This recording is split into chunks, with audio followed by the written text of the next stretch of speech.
Vision is the picture to the future which produces passion. Hi everyone, my name is Ijaz Ahmed and I am 24 years old Pakistani.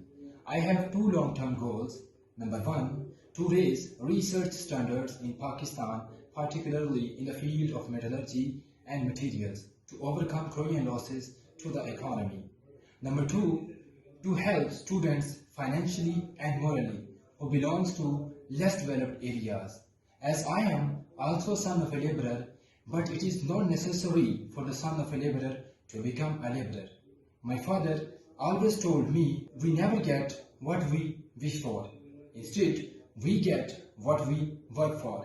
He makes me a rising star from a small village and a poor family, and I want to do the same for thousands of students in future.